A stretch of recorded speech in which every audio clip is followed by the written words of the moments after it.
Halo, aku lagi pengen share tentang cara memilih topik untuk proposal S3. Tapi ini disclaimer dulu, aku nggak mencoba untuk memberikan rekomendasi topik-topik yang paling bagus apa enggak, tapi mungkin lebih ke strategi apa sih yang bisa kita pilih gitu ya kalau mau menentukan topik riset S3. Yang jelas mungkin di awal itu sangat wajar, sangat normal kalau misalnya kita tuh ngerasa bingung gitu ya, memilih topik S3 itu apa ya gitu. Apalagi mungkin yang sebelumnya kita belum punya banyak pengalaman melakukan riset gitu ya, pengalaman melakukan penelitian. Jadi kayak ngerasa masih belum punya niche-nya nih gitu, ngerasa masih belum punya apa sih istilahnya, peta riset gitu ya, roadmap riset. Ya nggak apa-apa gitu, nggak ada kata terlambat sih menurutku untuk memulai perjalanan riset dan akademik ini gitu ya. Nah, biasanya kalau menurutku biasanya suka ada pilihan nih, kira-kira milih topik risetnya yang mau yang ngikutin state of the art sekarang gitu, jadi ngeliatin perkembangan terkini dari keilmuan atau disiplin kita gitu, atau ngambil dari topik yang kita sukai, meskipun misalnya mungkin topik yang kita sukai itu mungkin udah biasa, mainstream, konvensional gitu ya.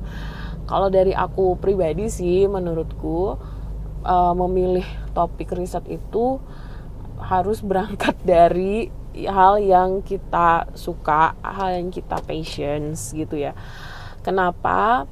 Karena gini, kalau misalnya kita memilih topik itu karena faktor-faktor eksternal, maksudnya karena aku lagi pengen ngikutin si A karena dia si A tuh scholar yang lagi populer sekarang dan dia tema risetnya bagus segala macam. Menurutku that's fine. Cuman pertanyaannya adalah kalau motivasinya itu adalah motivasi yang sifatnya eksternal, jangan-jangan takutnya gitu motivasinya nanti nggak tahan lama gitu, dan akan beresiko banget ketika motivasinya hilang, kita jadi nggak punya semangat untuk menyelesaikan studi S3 kita gitu. Nah, sehingga menurutku kalau aku sih merekomendasikan pilih topik riset itu yang dari hal yang kita sukai banget. Dan menurutku ya, semua hal yang kita sukain itu, no matter how awkward, no matter how peculiar, no matter seberapa aneh itu, menurutku itu bisa tetap teman-teman pursue, teman-teman bisa jadikan topik riset S3 gitu. Dan kan kalau kita menurutku kalau kita melakukan sesuatu yang dari kita sukai, itu kan justru jadi lebih bersemangat gitu ya, jadi punya energi ekstra untuk melakukannya gitu. Nah, how do we know? Bagaimana kita tahu topik yang kita sukai gitu? Nah, menurutku sih coba misalnya teman-teman pilih satu topik gitu ya, terus kasih pertanyaan ini. Ketika teman-teman membaca topik itu, misalnya coba cari artikel tentang topik itu atau berita tentang topik itu gitu ya, apakah teman-teman ada emosi yang keluar ketika membacanya gitu. Jadi menurutku tuh topik riset itu nggak hanya sesuatu yang harus berhenti di kepala, tapi sesuatu yang juga harus menggerakkan hati sih gitu. Kayak I don't know, mungkin membuat perasaan kesel gitu ya, misalnya teman-teman mau ngangkat isu tentang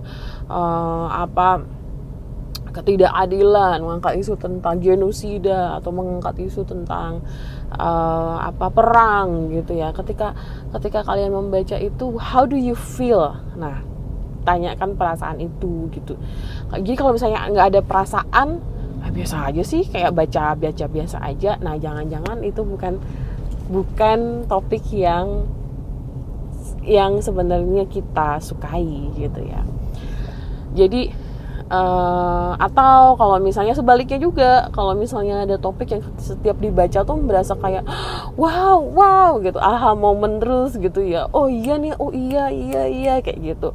Nah, itu bisa jadi salah satu indikator, bisa jadi nih topik yang teman-teman akan teman-teman sukai gitu ya, dan astagfirullahaladzim, akan bertahan, kaget banget aku, dan akan bertahan gitu. Jadi itu indikator yang pertama adalah how do you feel gitu. Dan menurutku feeling itu perasaan memiliki emosi sama topik kita itu penting.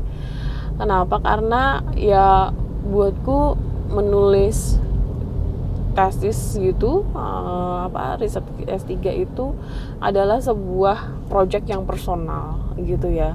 Jadi kita tuh nggak hanya menyalurkan apa yang kita pikirkan, tapi sebenarnya kita juga sedang menyusun posisi kita gitu, menyusun argumen kita dari apa yang kita pelajari, dan menurut kita apa juga yang menggerakkan kita. Karena aku juga ya, aku bukan termasuk, aku belum melihat diriku punya tulisan yang bagus ya, tapi menurutku setidaknya tulisan yang bagus itu indikatornya adalah ketika dibaca itu bisa menggerakkan hati seseorang gitu, bisa menggerakkan pemikiran seseorang gitu. Jadi ibaratnya tuh kayak sesuatu yang dari hati itu akan menyentuh hati kan gitu ininya. Nah, jadi itu yang pertama menurutku indikatornya, how do you feel. Terus indikator yang kedua buat nyari tahu topik yang kita suka itu adalah coba sesekali gitu ya, atau beberapa sering juga nggak apa-apa, kita ajak teman kita ngobrol tentang topik ini gitu. Nah, nanti ketika kita ngobrol tentang topik itu, how is the experience-nya, gimana pengalamannya, apakah ketika ngobrol itu bisa bikin tambah semangat gitu, jadi kayak semakin merasa kesetrum pemikirannya. Sorry ya, ini masih pagi jadi kayak bahasanya masih bahasa kolbu. Mas merasa kesetrum, masa bikin semangat gitu, atau justru semakin diomongin sama temen-temen atau di luar gitu kayak merasa semakin males, atau semakin nggak berminat gitu. Nah, yang mana gitu? Kalau semakin semangat, bisa jadi menurutku itu adalah indikator bahwa itu topik yang bagus dan bisa teman-teman pursue untuk bikin proposalnya. Nah, itu dulu terkait topik riset S3. Silahkan kalau ada yang mau share gitu ya, topik riset S3 apa yang ingin dilakukan, nanti bisa tulis di kolom komentar. Makasih yang udah dengerin.